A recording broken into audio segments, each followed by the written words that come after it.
Start the mechanism of action of hormones.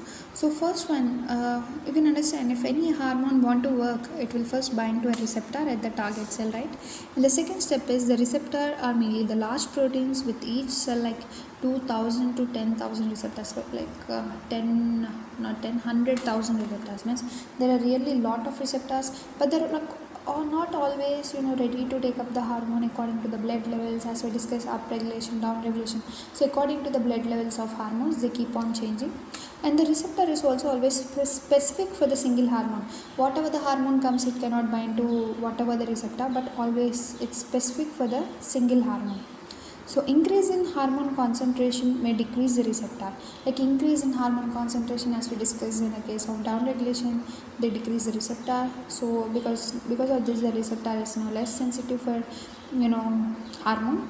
And this process is called down regulation. By this down regulation process is done by inactivation of receptor or intracellular protein signaling molecules, or decreased production of receptor, or even by the destruction by lysosomes. So by all this process, actually what happens is there is complete destruction of receptor, so that they will decrease the receptor, so that the higher hormone concentration may not affect our cell.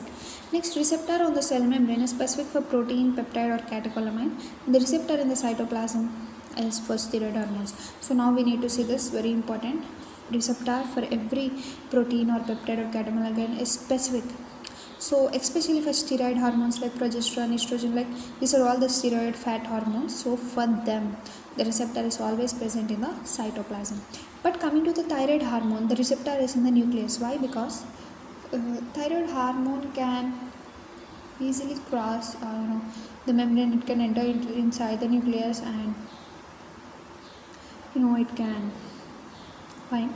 And you may think that steroid hormones are also easily they can have cross the cell membrane and enter the nucleus, but why their receptor in cytoplasm? Because their activation center is in the cytoplasm. Later of course they'll enter into the nucleus and undergo transcription, translation and formation of new proteins. So actually the receptor in the nucleus in the thyroid hormone is mainly associated with one or more chromosome inside. And now let us see upregulation. Upregulation, we know, increase in receptor when there are low hormones. So these receptors are now more sensitive for hormones, because already in the blood there are low hormones. So the receptors which are increased now, they have a lot of sensitivity for the hormones, so they can attract more hormones towards them. So we can check out this diagram to understand our concept. So actually this is a cell membrane, right? And this is a transmembrane protein. This is also called as transmembrane channel. So this transmembrane channel, you can see here which extracellular domain and intracellular domain.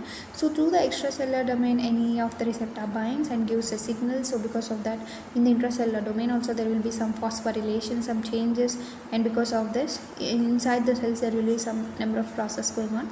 Actually this is an example of ion channel linked to receptors and their mechanism of action. So you can see the blue one are the ions and the red one are the neurotransmitters. So because of activation of neurotransmitter, these ions are released inside the cell. So ion channels open, ions move through the channel across the cell membrane. So actually we are having different hormone receptor complex. So let us see each of them. So first one is ion channel linked receptors. Just now we are seeing the diagram, right? So mainly neurotransmitters act as ion channel linked receptors. So here for example we have acetylcholine, norepinephrine. So what they do is they act on the transmembrane protein. So inside the ion channel will open and the ions will move from the membrane into the cell. So these ions inside the cell will lead to some changes inside the cell. So this is an ion channel linked receptor. So by the name itself you can find out ion channel, ions are moving inside by means of activation of neurotransmitter. And next we have G protein linked receptors. So mainly here we have the serpentine receptors. So what are this? Let us see a diagram and understand. So you can see this is an example of G protein coupled receptor. So this is most common receptor. We'll also discuss it about in pharmacology in many ways, in of course in biochemistry also. So you can see serpentine means it's having seven folds from inside to outside. So this is a 7-pass serpentine receptor. So here if the hormone comes and it activates, so for example here some hormone has come, it has activated it. So because of this activation, this tail is associated with 3 proteins inside the cell, that is alpha, beta, gamma. These are always bound together, but alpha when it is associated with GDP, it's in an inactive form. But whenever this alpha is an active form, that is in it is this GDP will now convert into GTP. Because of this conversion, this will become active, and because of its active nature, this alpha will leave this gamma and beta behind, and this alpha will go and it will activate the large target protein enzyme. So this target protein enzyme may be either adenylyl cyclase, or also it can be some protein kinase or protein lipase. So here you can see this G protein coupled receptor, right? Alpha plus GDP is in active form, whereas alpha plus enzymes like adenylyl cyclase and protein lipase C. Mainly this can be adenylyl cyclase or protein lipase C. So because of this binding, now inside the cell some changes takes place, like cyclic ATP may convert into cyclic AMP, and this cyclic AMP in turn may lead to some process inside the cell. So this is a stimulatory process. This is GS. We also have another type like GI or also GQ. This is an inhibitory process. The same process will be inhibited if this is activated. So that is what I wrote here.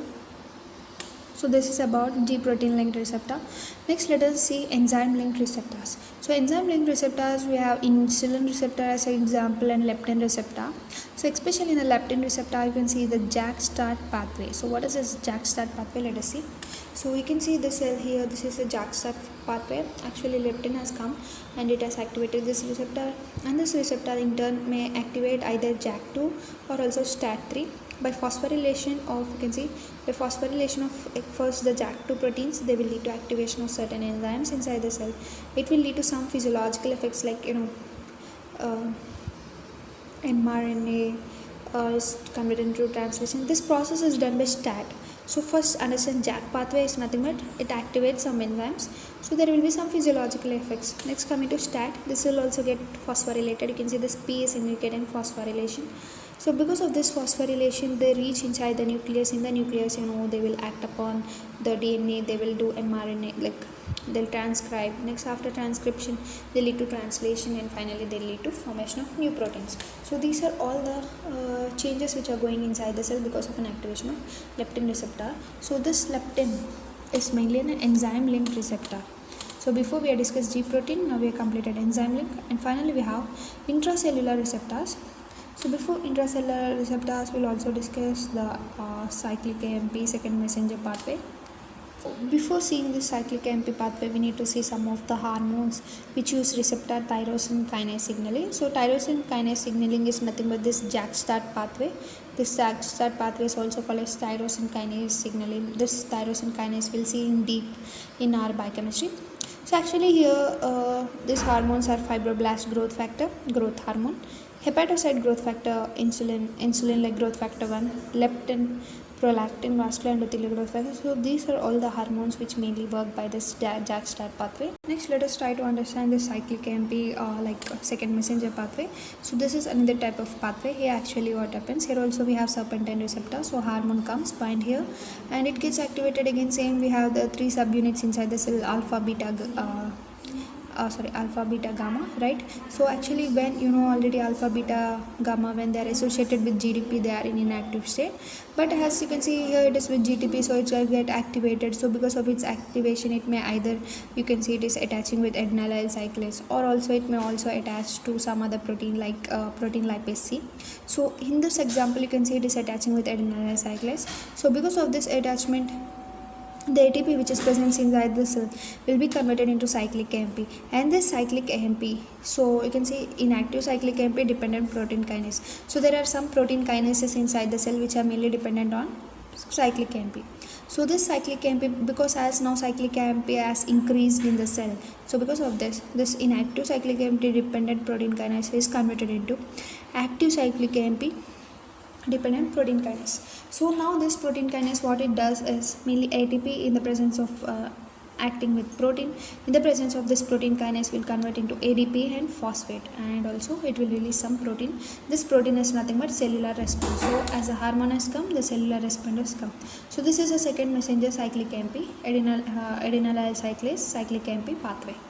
Next we'll see the fourth one, that is intracellular receptors. So thyroid mainly have the intracellular receptors in the nucleus, and even in the adrenal, gonadal, and also in retinoid, vitamin D, all this they have mainly intracellular receptors. So we'll see actually what happens in here. They bind to the promoter region. Because of this binding of promoter, this promoter region all we'll see in biochemistry. So because of binding to promoter region, there is some transcription of genes. Because of transcription, mRNA is formed. mRNA will later undergo translation and it will lead to formation of protein. So this whole process is called as genomic effect of hormone. Like because of activation of gene, this protein is forming. So this is called as genomic effect of hormones. We also have non-genomic effect, like where this process is not going directly, the proteins are getting formed by translation. So non-genomic is steroid induced modulation, either in cytoplasm or cell membrane bound proteins. So non-genomic is same, mainly due to steroid induced, whereas genomic is mainly to changes in genomes. So here you can see that process of genomic regulation, where only the promoter region is activated, and because of that in the nucleus all the changes takes place and our mRNA is formed. It will translate into proteins finally, so the proteins are released out. So examples are mainly thyroid. It has nucleus, in the nucleus it has its receptor, and also steroid hormones also will have the receptor in the nucleus. Sometimes even they may have cytoplasmic receptor. So here we have to lipophilic hormone, that is nothing but steroid hormone as an example, but you can see its receptor is in the cytoplasm itself. So it may change, but remember even steroid hormones can also have the receptors in the nucleus also. So next line is, you can see both genomic and non-genomic hormones like estrogen, progesterone, aldosterone, androgen. So these are like having both genomic and non-genomic type. Next we'll see two rapid action. So mainly two rapid action is done by non-genomic when compared with genomic, because they mainly convert into mRNA and later in protein synthesis takes place, mainly seen in steroids, and it is not blocked by any inhibitors of mRNA and protein system. So you can see as there are no inhibitors, even though there are inhibitors they can't block them. So because of this system is too rapid and it is not blocked even by antagonist of classic genomic steroid receptor. Next we'll see the G protein adenyl cyclase. We already discussed this. If it is stimulatory, it will convert ADP into cyclic AMP. It will activate phosphoprotein kinase. It responds to hormone. If it is inhibited, it will inhibit the adenyl cyclase. So if adenyl cyclase is inhibited, all the process will be inhibited. And also we have some other different type, that is transmembrane receptor, which mainly act on protein lipase C. This protein lipase C in turn will act on PIP2. What is this PIP2? It's a phosphatidyl inositol biphosphate 2, and this in turn, because of activation of PIP2, it especially this into two different secondary messenger, it produces two secondary messenger products like IP3 and DAG. So what is this IP3? IP3 is actually a inositol triphosphate, and DAG is a diacyl glycerol. So what is this? Let us see in a diagram, we can understand clearly. So you can see a peptide hormone has come, receptor is activated, G protein, phospholipase C is activated. This phospholipase C will activate the PIP2. This PIP2 will divide into IP3 and DAG. This IP3 mainly take the calcium from the mitochondria and also endoplasmic reticulum. So because of taking calcium, they will lead to smooth muscle contraction. So IP3 is mainly used for the smooth muscle contraction. And next we also have DAG. This DAG is a lipid portion. Its lipid portion have some arachidonic acid, and this arachidonic acid is a precursor of prostaglandins. You should know about this.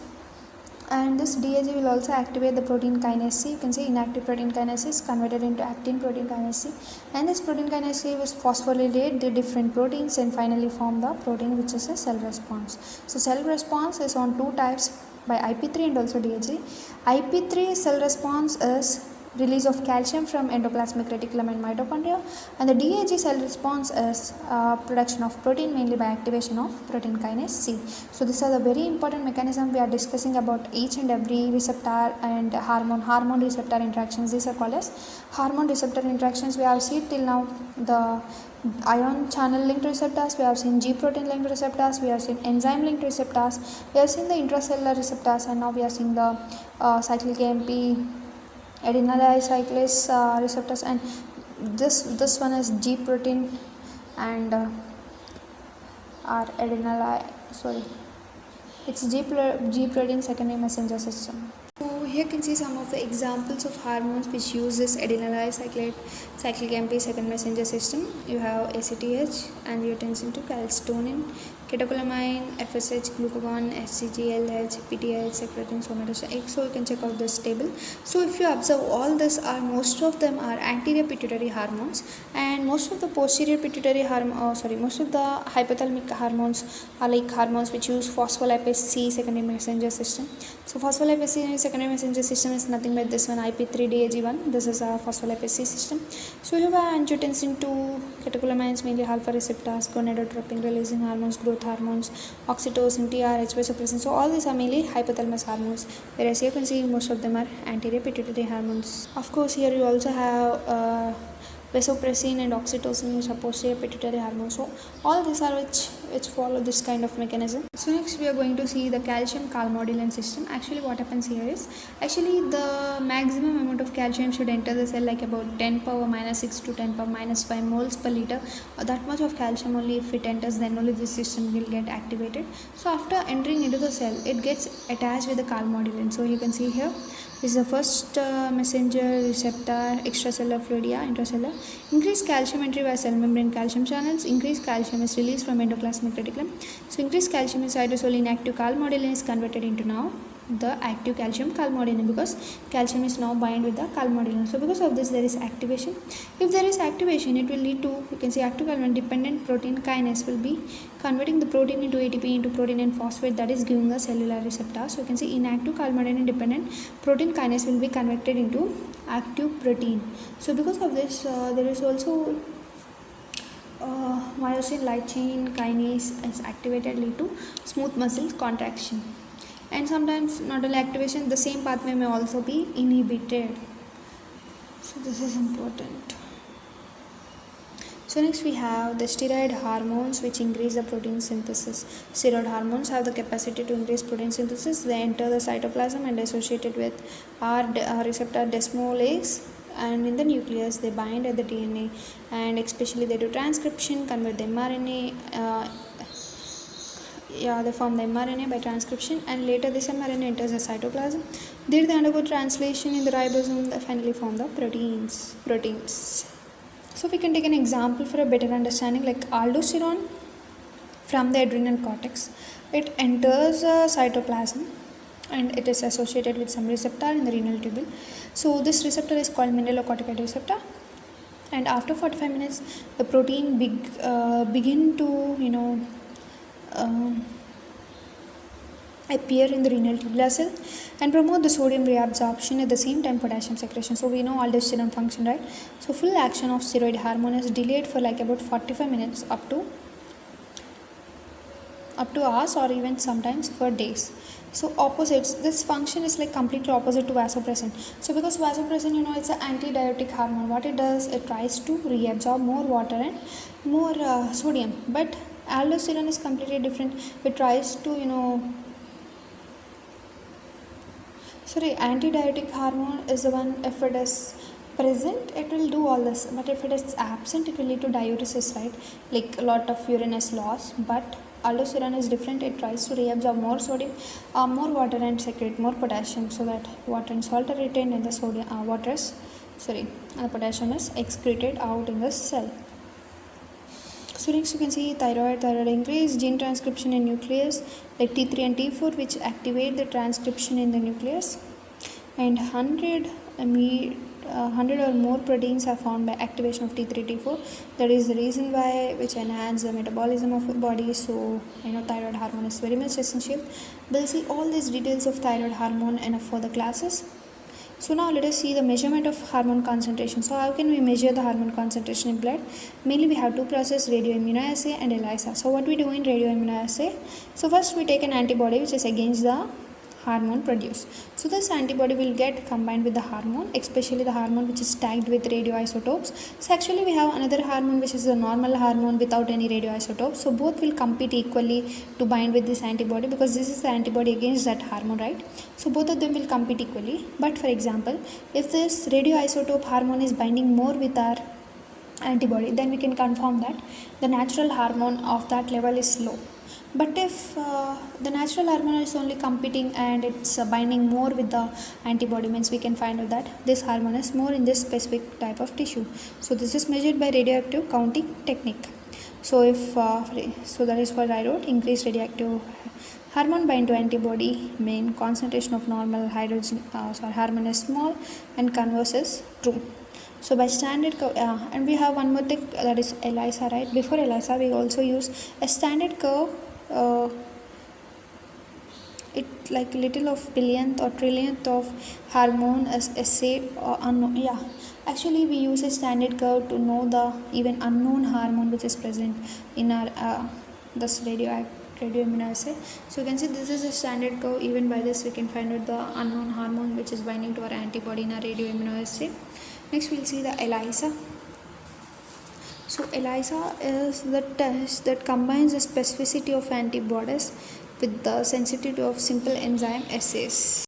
So actually what we do here is, on plastic plates that each have 96 small wells, each well is coated with an antibody and that is specific for hormone being assayed.